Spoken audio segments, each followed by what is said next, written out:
Hello and welcome again to another edition of Minutes with Mez.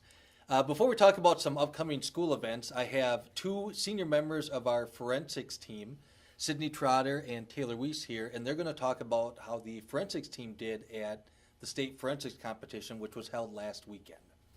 Taylor and Sydney, thank you for joining my show. Um, First question I guess I have is, how did state forensics go this last weekend? It went really well. Everybody had a lot of fun. It was very high energy, and everybody medaled. So there was 17 gold medals, 18 silver medals, and 2 bronze medals, and 3 happy coaches.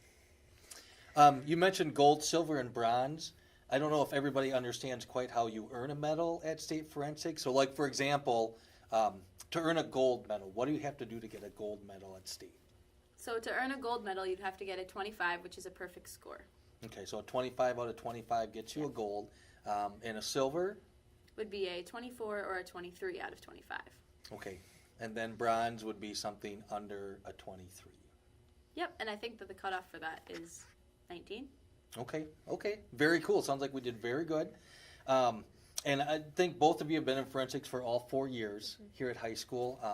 For people that maybe aren't familiar with forensics, I wonder if you would just kind of share your thoughts on maybe why people should participate in forensics, maybe a favorite memory, or what being in forensics has meant to you.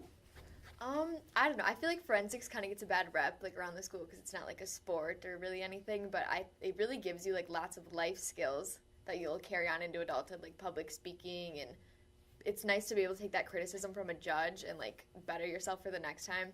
I don't know. I think it's a lot of fun. And, I agree. Like, you get to do it with your friends, so like why would you not? You get days off of school. You get to go down to Madison for the state competition if you qualify. So I think it's just a lot of fun, and it's definitely worth your while.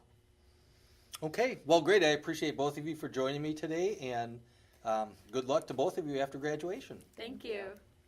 Okay, couple of updates from the high school. Hard to believe May is right around the corner. Looks like spring's finally getting here with some of the nicer weather. So just a couple of dates, events coming up that I want to pass along.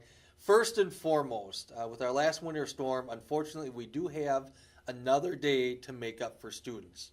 Our final school day this year is going to be Monday, June 4th.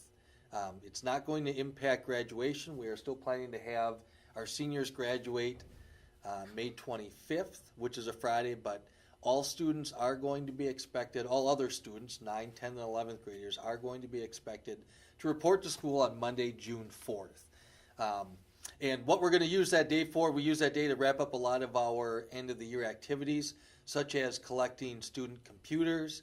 We do some activities for students just for kind of a celebration for the end of the year. So students, parents, please plan on being here Monday, June 4th.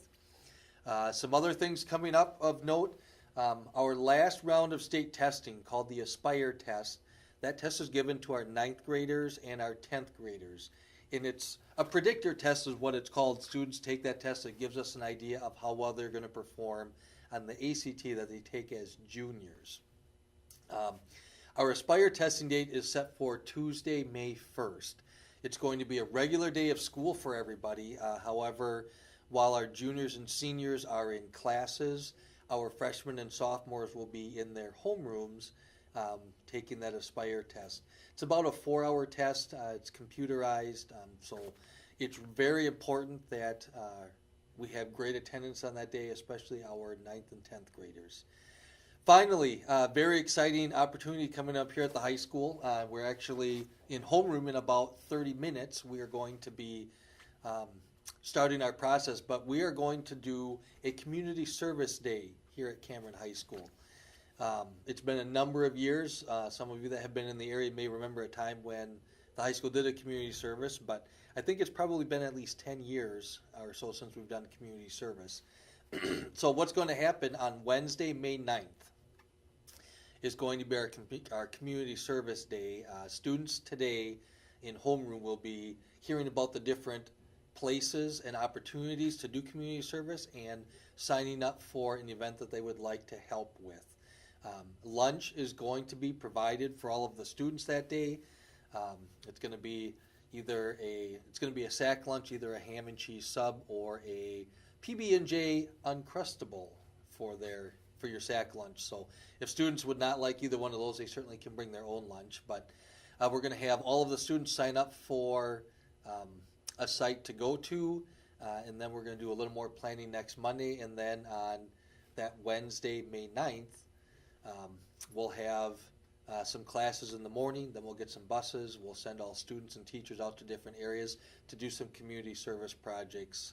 So we're very excited about that. Something we've talked about for the last couple of years, just what an important function it is to get out and volunteer and give back to some of your communities. So parents, students, I strongly encourage you to make sure that you are able to be here and participate. It's going to be a great day.